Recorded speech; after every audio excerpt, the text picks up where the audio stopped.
Hello, everyone. This is Michael Cerrito.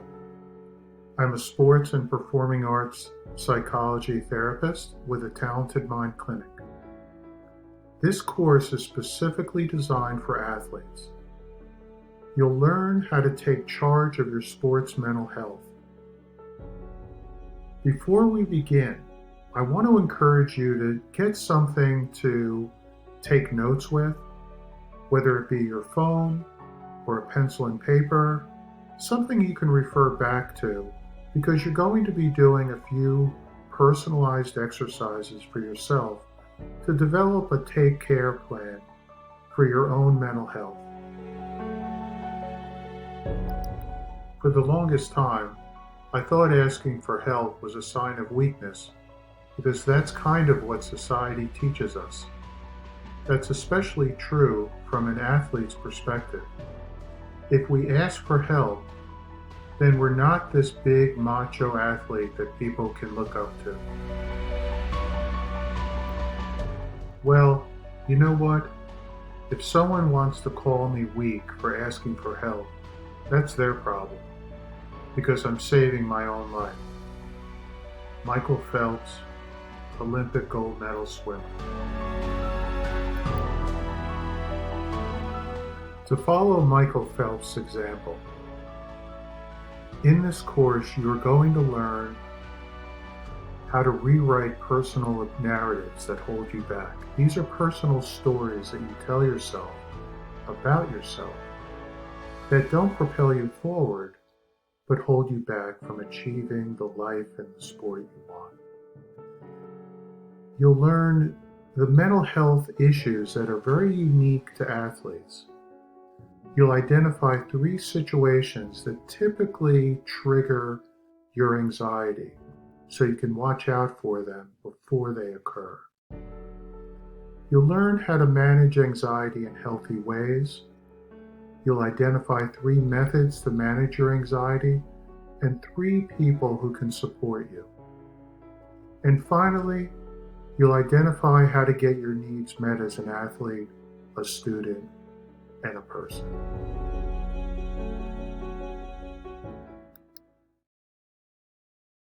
Let's move on to Lesson 1, Stories You Tell Yourself. In this course lesson, you're going to learn the importance of rewriting the stories you tell yourself on an everyday basis.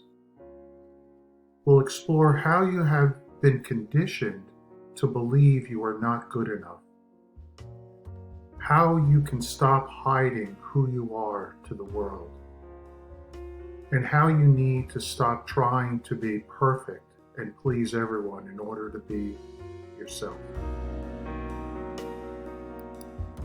After I got married, I went into a deep depression, which makes no sense whatsoever. It's like the happiest time in your life, and it's hard to convince your husband this is not because I don't love you.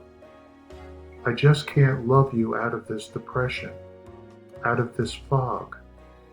I tell him, you don't have to understand or see my pain, but just acknowledge it and be there. Imani McGee Stafford, WNBA player and mental health advocate. The first false narrative you may tell yourself is that I'm not good enough. There's an old saying that we spend our early lives believing we are not good enough. We spend the rest of life searching for the truth. Let's take a closer look at how the false narrative that I'm not good enough is created. If you look at your life and look at the systems listed on this slide, you go through each one of these systems throughout a week. From your family system, school, sports, faith, friends, and social system, and the overall culture. Each one of these systems is designed to help you improve and live a wonderful life. But in doing so, They also create a structure. There are rules and thresholds and levels by which you have to achieve in order to be accepted and also be thought of as talented or good enough as a person, a student, an athlete.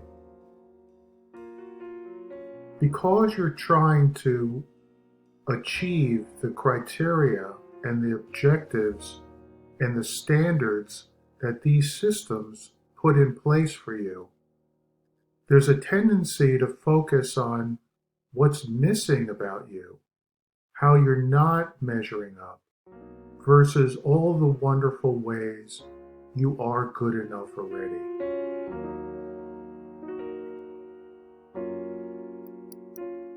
If you have the first false narrative that I'm not good enough, you very quickly then move on to the second false narrative, which is I need to hide who I really am. To avoid rejection, you may hide parts of yourself that you have been told are bad or don't measure up. People say to me in sessions, people will see who I really am and reject me, which is a very powerful weight that they carry every day. In order to hide who you really are, you may hide behind perfectionism and the need to please everyone.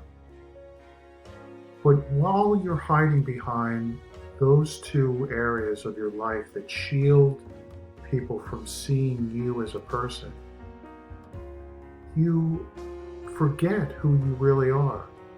And most importantly, you can forget or not even consider your own needs. That kind of weight can create significant anxiety and depression in people. But on top of that, let's look very closely here at the weight an athlete carries.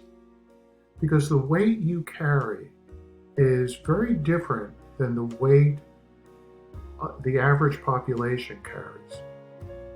Look at your role. You're a competitor, you're a student, and you're an entertainer. Plus, you're a money, emotion, and reputation maker. You help make money for institutions or individuals. You are creating emotions, creating emotional highs and lows by the people who are watching you perform that keeps them loving your sport and watching you. And you are also a reputation maker. The people that help you derive a benefit from your success, which is a good reciprocal exchange. However, all of this can create such an overwhelming feeling in athletes. And this overwhelming feeling is a weight they carry that can create anxiety and depression and a lack of trust in themselves. So what do? They say, well, then I just need to be perfect at everything and to please everyone. As athletes try to be too perfect and try to please everyone, they end up doing something that I have found with clients to be one of the most detrimental parts of mental health within their sport. They start to personalize their sport. And what I mean by that is that they're so critical of themselves in order to be perfect and to please everyone that a pass is not a pass. A pass is a representation of how good or bad they are as a person or an athlete. Things that are just natural to their sport, or a fear of errors or a fear of turnovers, is so great because it's just not a turnover anymore.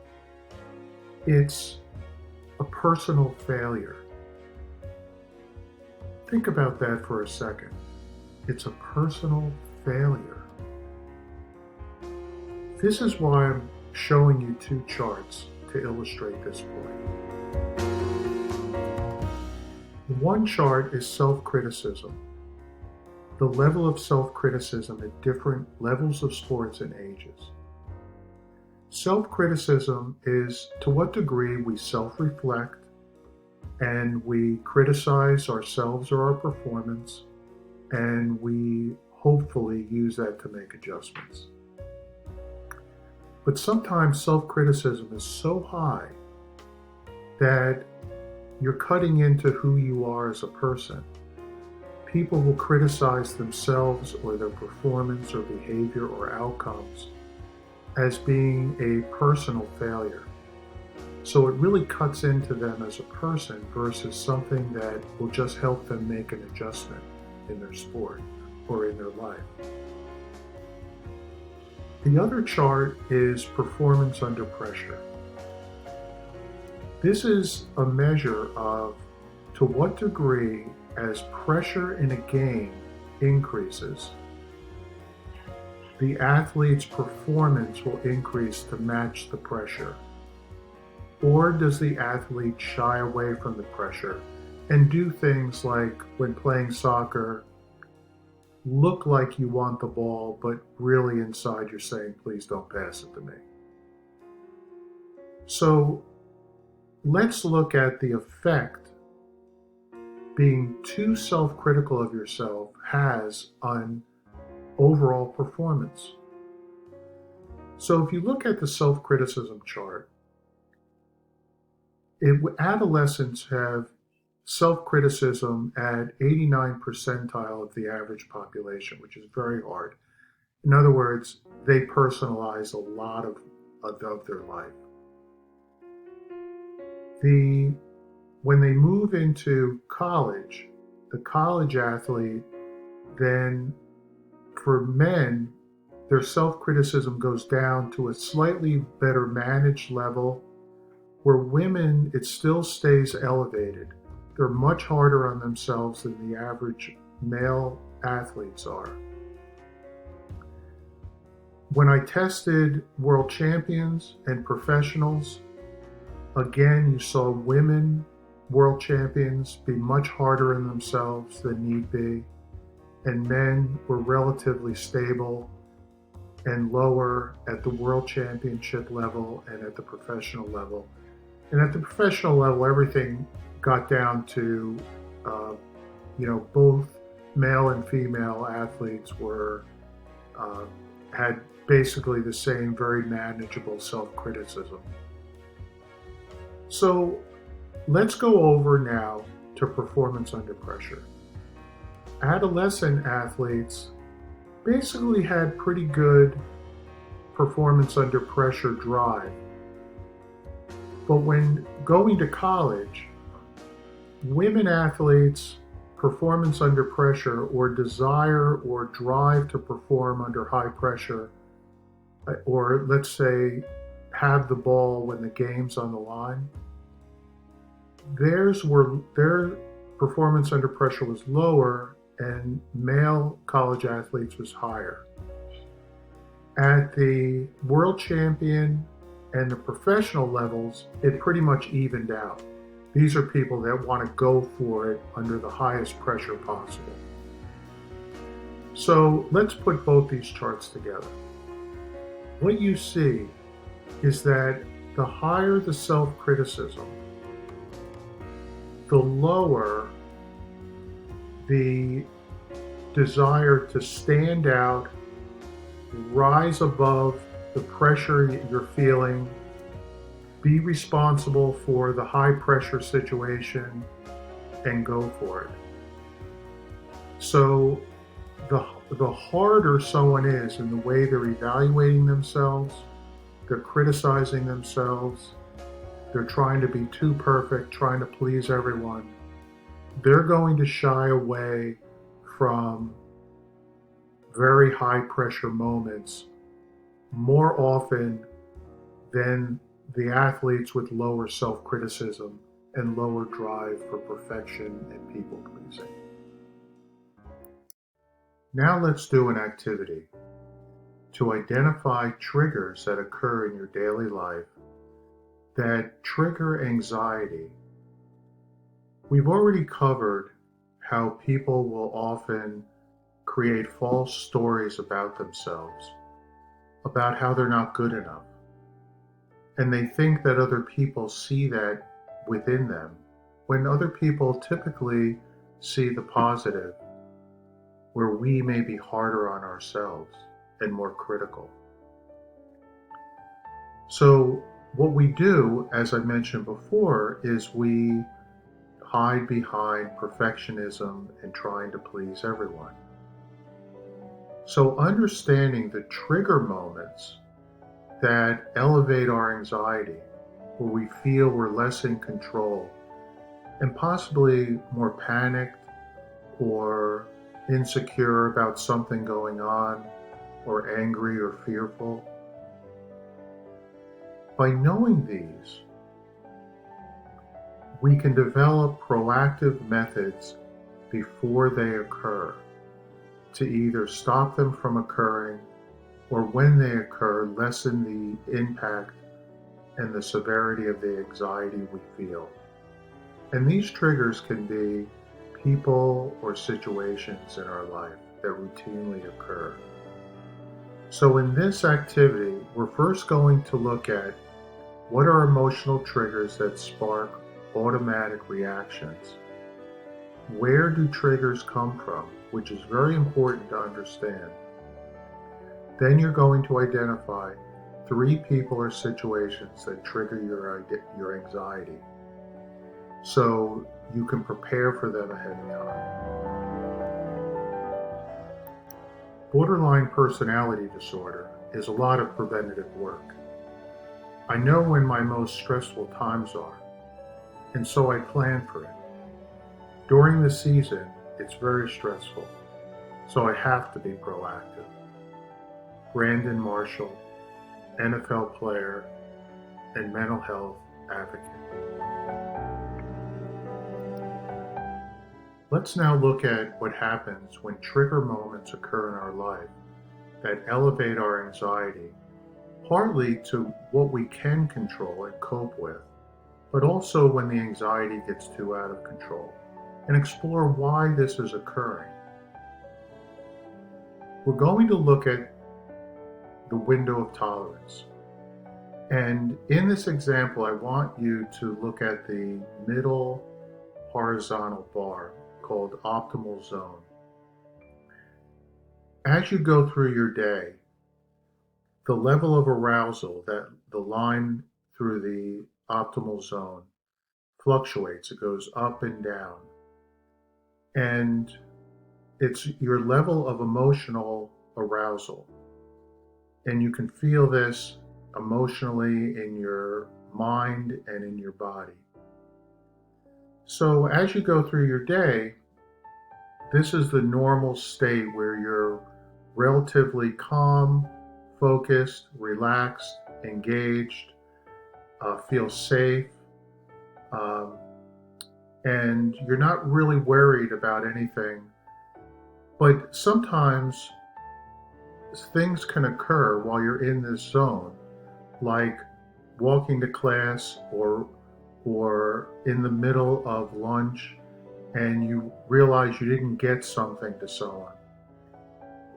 Then your emotional arousal spikes a little bit, but you're able to say to yourself, well, at 3 o'clock today, I'll get her that paper or that assignment. And so you're still remaining calm, even though your emotions have elevated a little bit, but you're still basically relaxed and engaged and functioning in a good way that is creating a good day for yourself.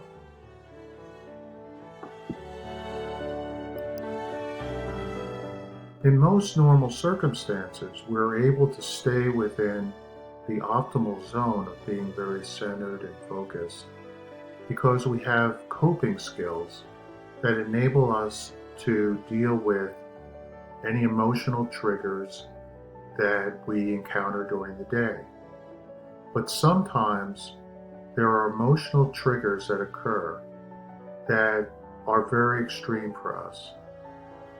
In emotional triggers where we don't have the coping skills to lessen their impact on us emotionally and cognitively.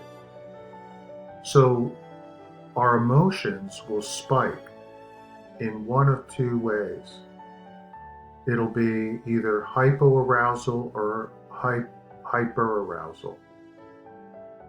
Hyperarousal is when you feel anxious, angry, overwhelmed, or have a fight or flight reaction. Hypoarousal is when you're numb, frozen, withdrawn, low energy. For instance, let's say that someone you're dating breaks up with you. The first feeling you may have is to want to sleep, which is hypoarousal. Let's say you don't do very well in practice that day. You caused maybe 3 or 4 turnovers, and you really feel disappointed in yourself. You may become angry at yourself or anxious in hyperarousal. So we go into hyper and hypoarousal when we don't have the coping skills to deal with the more extreme emotions we're feeling. That's why it's extremely important to know what types of trigger moments occur or people occur that bump us out of our optimal zone into these more extreme states. The more you identify your trigger moments and develop more coping skills when they occur, you're expanding your optimal zone. So you're able to handle more pressure and emotion throughout the day and still be engaged and relaxed, calm, and feel safe. So the more coping skills you develop, targeted towards trigger moments, you have fewer situations in which you are hyper-aroused or hypo-aroused. But you still have them. They still occur, but you spend less time in those more elevated, out of control, aroused states. You're able to bring yourself back into the optimal zone quicker and more effectively. We are now going to identify 3 emotional triggers for you. And then later in the course, we're going to identify coping skills and methods you can use before, during, and after any of these triggers occurring.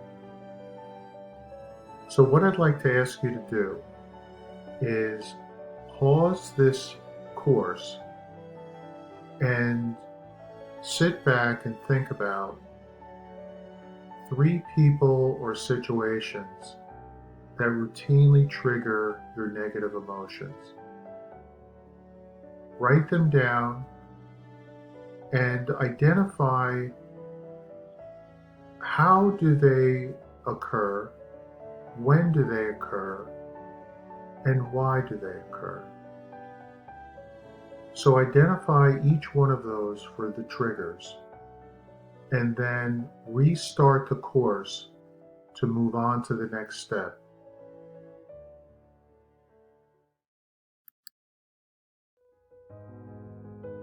In Lesson 2, we're going to explore solutions to address anxiety. We're going to first look at what anxiety and depression look like and feel like. And then I'm going to explain a few suggested solutions that you can use before, during, and after anxiety surfaces. You will then later on have the opportunity to identify specific coping methods that you will want to use when anxiety surfaces in your life. Depression is something that's in you. It's not wanting to get out of bed, continuously feeling sad and down on yourself. It's not wanting to exist sometimes. There's no on and off switch. When I hear coaches, athletes telling people to snap out of it, it makes me mad because you could be pushing them down the dark hole further. Allison Schmidt, Olympic gold medal swimmer.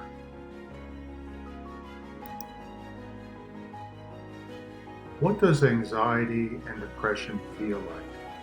Sometimes it's hard to distinguish between the two.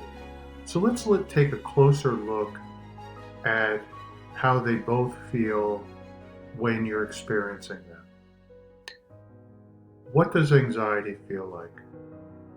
Well, look at the descriptions.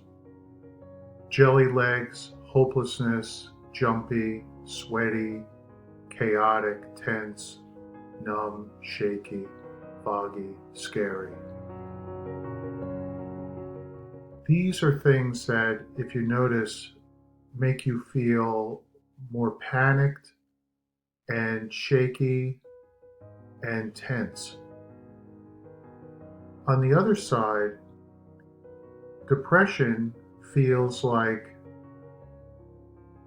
guilt and shame, apathy, loneliness, self-loathing, sadness, and anxiety.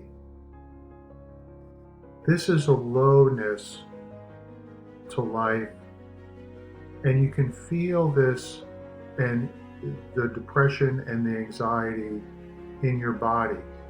And I wanted to categorize this as what it feels like instead of generally what it is, because how you experience emotional triggers is in your body and in your mind. It's a feeling people have that they're trying to figure out what it is and why it is occurring. So I want you, as you go through your day, to be really noticing your body and how you feel in different situations. Is it an anxious feeling or a depressed feeling? And just spend time noticing, because that is the start of self-care, being self-aware.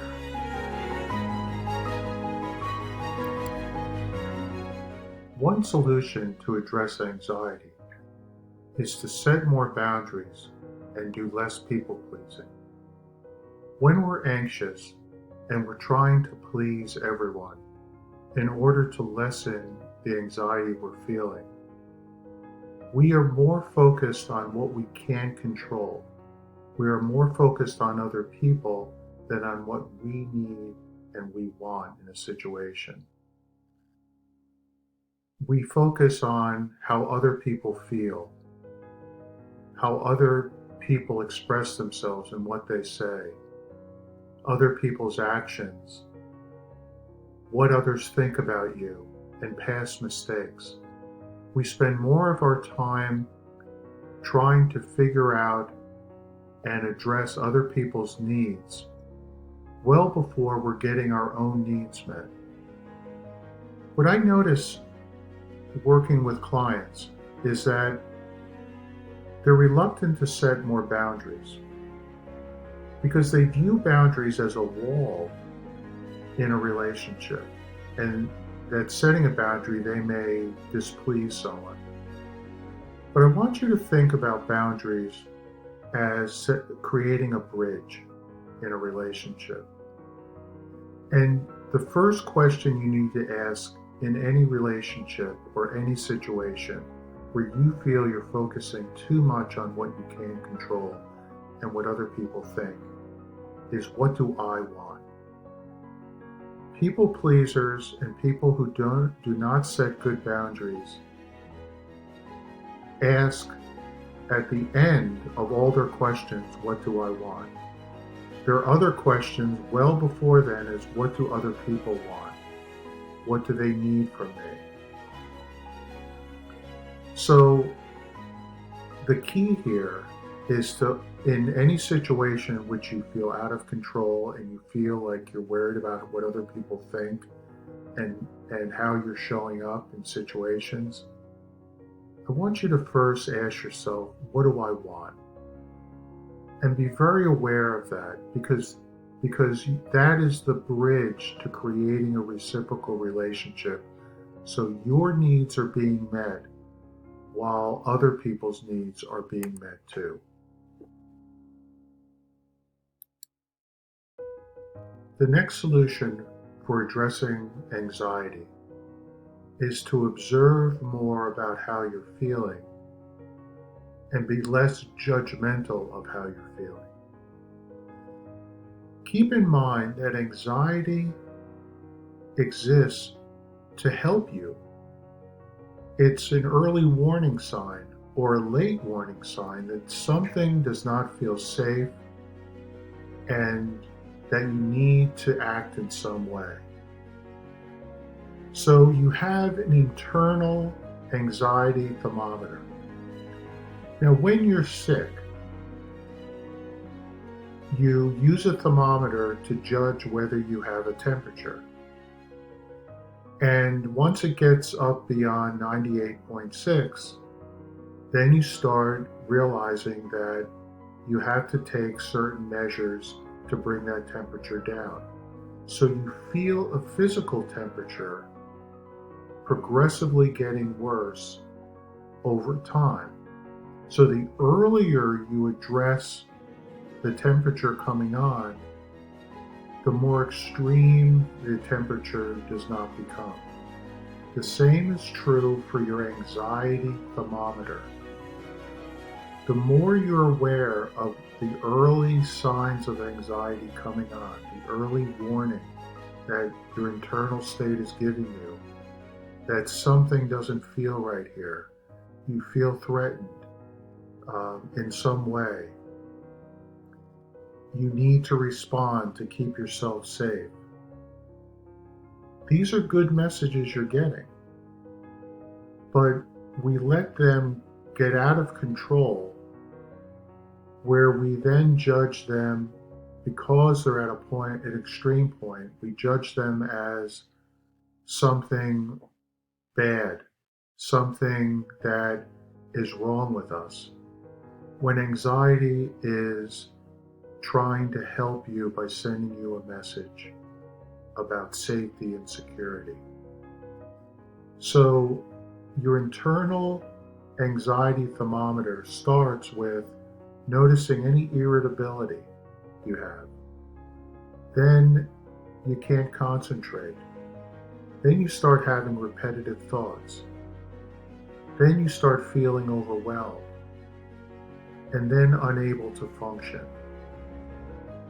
If you wait too long to address the anxiety you're feeling to a point where you're feeling overwhelmed and unable to function, it takes more time and effort to reduce your anxiety temperature. So catching it early by observing and not judging your feelings is a great place to start because you can start addressing them sooner than later. The third solution has to do with relationships, and it addresses loving yourself more and doing less self-sabotaging in relationships so you don't experience conflicted, anxious relationships, but you are experiencing more reciprocal, caring ones. People tend to tolerate a lot of red flags in relationships. They have relationships with people who never apologize, only think of themselves. There's an absence of trust. there's a lack of communication, a withholding of affection, and they'll often put you down and say, "I was only kidding." I did a study of high achievers across many different fields, and one quality they had was the quality of added relationships. Each relationship they had added value to their life, and they didn't tolerate these red flags. If a red flag occurred, they would not self-sabotage themselves, but they would address the red flag directly, or they would limit the relationship they have with that person. And that's really what I'm encouraging you to do, is to take a look at your relationships and identify the ones where you are tolerating far more than you want, that are not reciprocal, ones that you may want a closer relationship with that person, but they just can't seem to provide it back to you. So the more you set boundaries around what you need in relationships, the more you're likely to reduce the anxiety you're experiencing trying to stay in a relationship with someone who does not add value to your life. Now it's your time to identify coping methods you can use when you're anxious. In this section, you're going to do a couple of exercises that ask you to identify some support people who you can depend on at a time of high anxiety, and also coping methods you can use no matter when and where you're experiencing anxiety. Therapy's been freeing. Just being able to let those things out that you just tuck in your little secret part of your heart helps a lot. I feel much better now. Chloe Kim, Olympic gold medalist, halfpipe. Before we look at the coping skills that you can use to manage your anxiety, I want to remind you of the ultimate purpose of a coping skill, and that is when your emotions are triggered, you want to have more tools available to you personally to reduce that anxiety early and effectively, so you stay within the optimal zone of being centered, engaged, relaxed, calm, and safe. So each coping skill gives you the ability to expand that optimal zone so you can handle more stresses in your life in healthy ways before they get out of control and feel like you don't have control over them.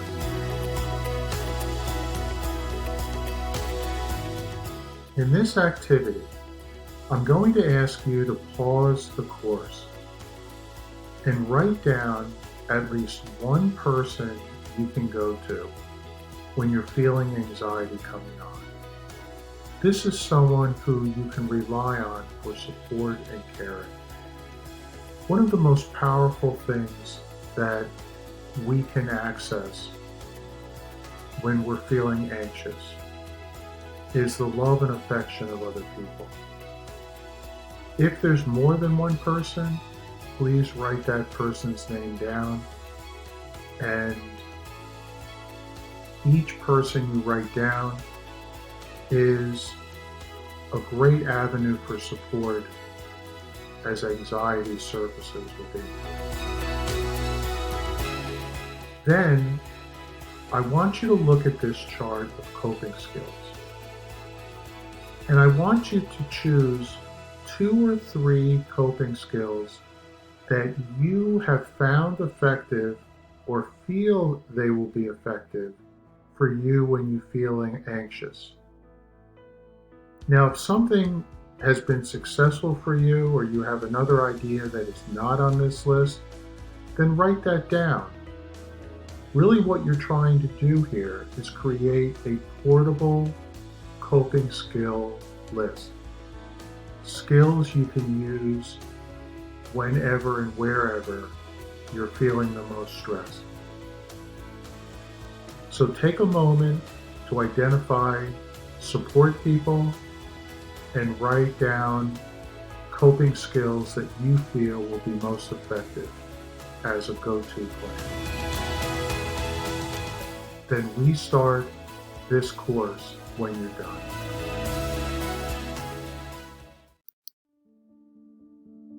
The third and final lesson is how to take charge of your athletic career and life. In this lesson, we're going to explore how you are really in charge of your athletic career and life and need to act on it more fully. How the athlete's world can more fully work for you, and how to identify the help you need from others to reach your full potential as an athlete, student, and person. We also have to focus on ourselves, because at the end of the day, we're human too. We have to protect our mind and our body rather than just go out there and do what the world wants us to do. Simone Biles, Olympic gold medal gymnast. Earlier in this course, I spoke about how the more people feel out of control in their lives, the greater the anxiety they can experience. So the main message in this lesson is that as an athlete, you are in charge of your athletic career and your life. Everyone around you is a resource to help you improve. An athlete's world encompasses so many different people, and each one of these groups that are listed here, and there are many more, each one of these groups exists to help you be successful. That's why they're there. The missing link is athletes don't believe fully that they are in charge of their athletic career. You only have a finite number of years as an athlete. You need to view yourself as the steward, as the navigator. And you always need to be asking yourself the question, what help do I need from others to improve as an athlete, student, or person? The more you can answer that question and identify people who could be of great support for you on this list or in other parts of your life, the more you're going to communicate that need to others. And you're going to realize one beautiful thing that we all share as humans. We all want to contribute and help each other. It may not seem that way at times, but that's such a strong human quality of altruism and support that we want to share and give each other as people. So what's missing is you being able to believe that you are in charge and that you should and can ask for the support and help you need to reach your full potential. So take a minute and answer the question, what help do I need from others to improve as an athlete, student, and person? Take a few minutes to write down a few initial thoughts you have regarding that. And then plan out how you're going to communicate that to the individuals that you've listed. Because always remember, they want you to be successful. You need to take charge in making sure they know how to help you be successful.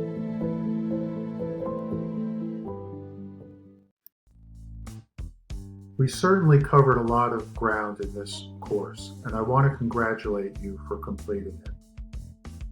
Most importantly, you're walking away with a toolkit.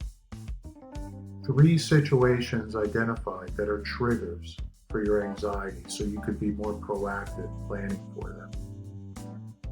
You've identified and added to your toolkit 3 methods you can use to manage and cope with anxiety, and also 3 people who can be support people in your life and in your sport when you're feeling most anxious.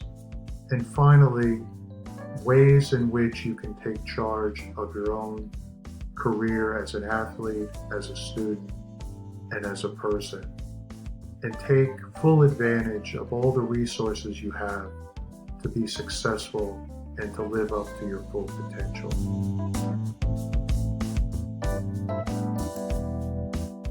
If you have any questions, please feel free to contact me. I'm here to support your learning. And also, write down and keep with you the number at the bottom of this slide for the National Suicide Prevention Lifeline, just in case you or someone you know needs help and needs someone to talk to 24 hours, 7 days a week. And finally, I want to thank you. I want to thank you for completing this course and caring for yourself in the process. Your life, your health, your ability to live up to your potential and to manage your mental health is really important to me. And I know it's important to you too. So go forth and take charge of your mental health and seek out the care and support you need along the way, because there's many people who care for you as much as you care for yourself.